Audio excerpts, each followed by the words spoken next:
Paris, spectacular from the air, but for a professional cyclist on the last Sunday in July, infinitely more beautiful at street level.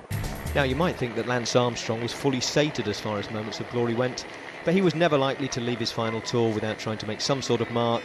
And at the stage start, the whole Radio Shack team turned up in new kit. Black jerseys with a large 28 on the back to represent the 28 million cancer sufferers worldwide. All very commendable, except that as Lance knew, non-regulation kits aren't allowed in the race. And it was obvious he knew it, because as soon as the race commissaires pointed it out, standard issue jerseys suddenly appeared through the team car windows.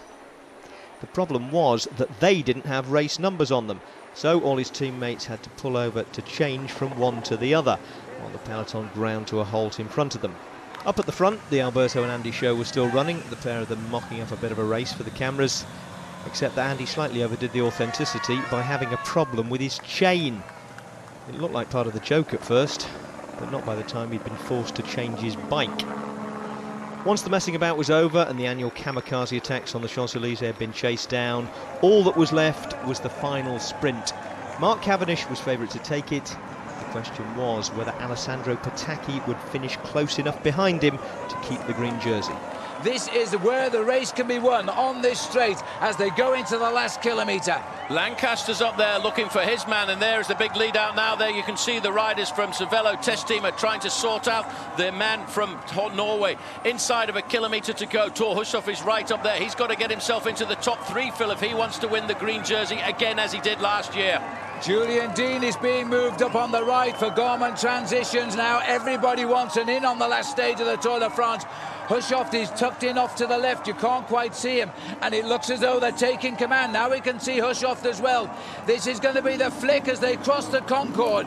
Right now into the final two bends, a left-hand sweeper followed by the right-hand sweeper into the Champs-Élysées, and that's when you've got to be in second or third position. Everybody's right up there. Petacchi's there, Hushovd is there, and so too is Mark Cavendish. Hushovd is up there. I have to say Petacchi's in third position. As they come up to the finish now, the lead out, and Hushovd, is he going to pull off the big surprise as Thor Hushovd breaks for the line?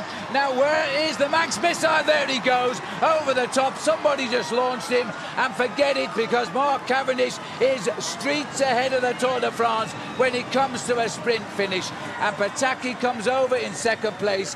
He will win the green jersey. Paul, it's as if somebody just pulled a catapult. That is amazing, the speed that he's got, the turn of speed. He came from nowhere. Don't forget Alberto Contador, third victory in the Tour de France, 5 Grand Tour wins for the Spaniard. I just finished off what kind of 8 other guys set me up for, so you know, I've got to be humble about it, and I'll just keep trying to win. I'll keep trying to enjoy it, and hopefully I can enjoy it with the same guys. Now, only the most maniacally picky of perfectionists would point out that Mark could still have won the green jersey if he hadn't sat up and lost points on stage 4, and none of them would be Italian. Alessandro Petacchi got through the mountains when few people thought he could, and his consistency, 2 stage wins, 2 second places and 3 third places, gave him the title by 11 points. Anthony Charteau gave the French a jersey winner in the mountains competition to go with their half a dozen stage wins. Christophe Moreau was second in that competition. Andy Schleck was third. And for the 3rd year running, Schleck also took the white jersey of the best rider under 25, the last year in which he's eligible for it. At the age of 38, Lance Armstrong re-retires now and heads home to a federal investigation which may yet rewrite the history of his Tour career. As it was, he ended it where he spent most of it, on the podium, with his Radio Shack teammates as winners of the team classification. Time to go home. Alberto Contador came into this race as the heavy favourite, and the record books will show that he lived up to that billing, but it was much tougher than he or we expected.